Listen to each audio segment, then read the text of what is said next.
নমস্কার, সময় কলকাতায় সবাইকে স্বাগত। এই মুহূর্তে খেলা হবে নিয়ে সঙ্গে রয়েছে পায়েল। চোখ রাখবো খেলার খবরের দিকে। ক্রিকেট মঞ্চে ভারতের মেয়েদের জয়যাত্রা অব্যাহত। ওয়ানডে বিশ্বকাপের পর এবার টি-20তেও দাপট দেখাচ্ছে হরমনপ্রীত কৌররা। টানা 3 ম্যাচে জয়, আর তিনটেই কার্যত একতরফা। প্রথম দুটি টি-20 ম্যাচে যে জিনিস দেখা গিয়েছিল তা দেখা গেল আবার তৃতীয় ম্যাচেও। আবারও প্রথম ব্যাট করে কম রানে আটকে গেল শ্রীলঙ্কা। শুক্রবার তিরুবনন্তপুরমে গ্রিনফিল্ড স্টেডিয়ামে শ্রীলঙ্কাকে 8 উইকেটে হারিয়ে দুটি ম্যাচ বাকি থাকতেই টি-20 সিরিজ জিতে নিল ভারত। প্রথমে ব্যাট করে শ্রীলঙ্কা তোলে মাত্র 112 রান। ভারতের বলের সামনে একেবারে ধসে পড়ে শ্রীলঙ্কার ব্যাটাররা। এক বছর পর টি-20 দলে ফিরে 4 উইকেট নিয়ে দলকে জেতালেন রেণুকা সিং ঠাকুর। নজির গড়লেন দীপ্তি শর্মাও। 18 রান দিয়ে 3 উইকেট তোলেন।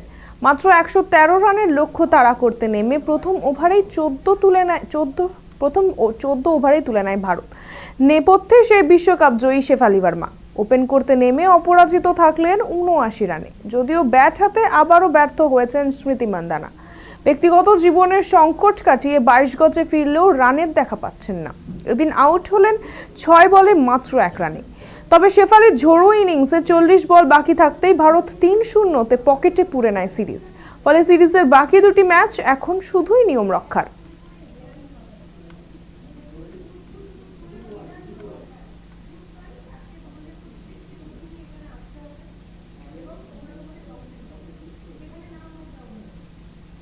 বুঝতে পারছি না।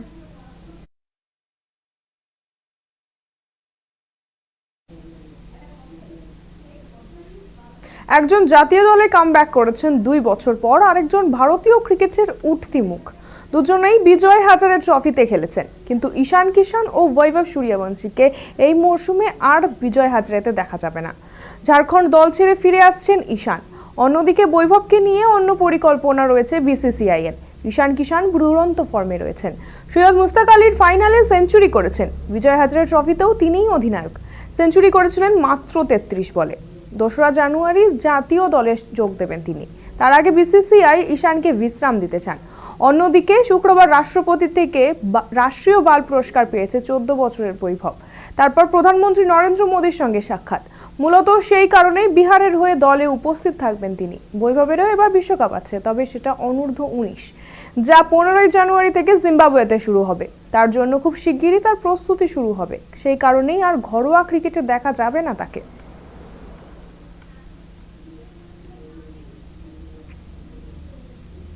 2025 মেগা নিলামে সর্বোচ্চ দামে কিনেছিল কলকাতা। তবে আশানুরূপ ফল করতে না পারায় 2026-এর মিনি নিলামে সেই ভেঙ্কটেশ আইয়ারকেই ছেড়ে দিয়েছিল কেকেআর।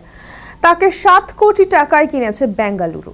সেই ভেঙ্কটেশ প্রতিযোগিতার শুরুর দিকে প্রথম একাদশের সুযোগই পাবেন না, এমনই মন্তব্য করেছেন অনিল কুম্বলে। সম্প্রতি একটি সাক্ষাৎকারে তিনি জানিয়েছেন, দই জলের প্রত্যেকেই সক্ষম। ফলত ভেঙ্কটেশকে প্রথম একাদশে সুযোগ দিলে আরসিবির উইনিং কম্বিনেশন ভেঙে পড়তে পারে। সেই কারণেই আরসিবির রবি বিষ্ণইয়ের মতো খেলোয়াড়কে নেয়নি, কারণ দলে সুয়েশ শর্মার মতো স্পিনার রয়েছে। বিষ্ণইকে নিলে কম্বিনেশনের ক্ষেত্রে সমস্যা হতে পারত।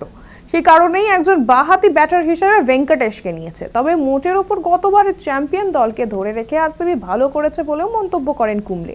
এই ব্যাপারে প্রায় একই রকম কথা বলেছেন সঞ্জয় বাঙ্গারও। ক্রুনাল পান্ডিয়ার মতো এবার ভেঙ্কিও দলে জায়গা করে নিতে পারেন কিনা এখন সেটাই দেখার।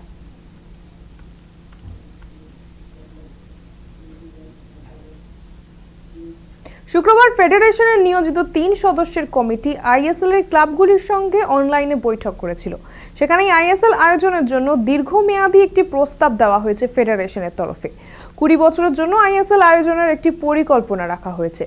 ক্লাবগুলি প্রাথমিকভাবে সেই প্রস্তাবে রাজি বলেই জানানো হয়েছে। তবে চূড়ান্ত সিদ্ধান্ত নেওয়া হবে 29 তারিখের বৈঠকে। নতুন প্রস্তাবে আইএসএল এর মালিক এবং নিয়ন্ত্রক হবে ফেডারেশন। নতুন লিগ 2026 থেকে 27 মরশুমে শুরু হবে। 1 জুন থেকে পরের বছর 31 মে পর্যন্ত তা চলবে। প্রথম মরশুমে আইএসএল হবে 70 কোটি টাকা সেন্ট্রাল অপারেশনাল বাজেটের সাহায্যে। প্রতিটি ক্লাবকে অংশগ্রহণ মূল্য বাবদ 1 কোটি করে দিতে হবে। লিগের লাভ থেকে 10% রাখবে ফেডারেশন। 30% পাবে কমার্শিয়াল সহযোগীগুলি, আর 50% ভাগ হবে দলগুলির মধ্যে। বাকি 10% প্রেফারেন্সিয়াল রেভিনিউ হিসাবে। সেই বাজেটের মধ্যে পুরস্কার মূল্য সহ লিগ আয়োজনের সব খরচ ধরা থাকবে। সব ঠিক থাকলে আগামী বছর 5ই ফেব্রুয়ারি থেকে লিগ শুরু হতে পারে। প্রতিযোগিতাটি হতে পারে দুভাবে, হোম এবং অ্যাওয়ে। তবে এখনও চূড়ান্ত সিদ্ধান্ত জানায়নি ক্লাবগুলি। আপাতত 2 দিন সময় নিয়েছেন তারা।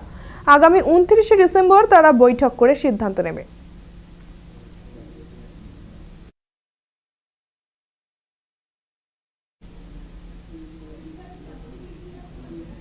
বাংলার ফুটবলে শোকের ছায়া। প্রয়াত প্রাক্তন মোহনবাগান ফুটবলার সুখেন দে শুক্রবার মাত্র ৩৫ বছর বয়সে হৃদরোগে আক্রান্ত হয়ে শেষ নিঃশ্বাস ত্যাগ করেন তিনি। ফুটবল ছাড়ার পর ভারতীয় রেলে চাকরি করতেন সুখেন। কর্মস্থলেই আচমকা হৃদরোগে আক্রান্ত হলে হাসপাতালে ভর্তি করা হয় তাকে। সেখানেই দুর্ভাগ্যজনকভাবে মৃত্যু হয় তার। 1 জানুয়ারি ছিল তার জন্মদিন। 36-এ পা দিতেন তিনি, কিন্তু তার আগেই মৃত্যু এসে ছিনিয়ে নিয়ে গেল সুখেনকে। ইউনাইটেড স্পোর্টস ক্লাব ও মোহনবাগানের হয়ে খেলেছেন সুখেন। 2014-15 সালে মোহনবাগানের হয়ে আই লিগ জিতেছেন এই ডিফেন্ডার। 2015 সালে সবুজ মেরুনে গিয়ে প্রথম বছরেই I league champion. Side back হিসেবে রক্ষণ 8-60 রাখার বড় দায়িত্ব পালন করেছিলেন গোটা মৌসুম জুড়ে। বিশেষ করে স্পোর্টিং ক্লাব ডি গোয়ার বিরুদ্ধে যেভাবে ওডাফা ও কোহলিকে আটকে দিয়েছিলেন তা আজও ভক্তদের মুখে মুখে ফেরে। তার অকাল মৃত্যুতে শোক প্রকাশ করেছেন আইএফএ সচিব অনির্বাণ দত্ত।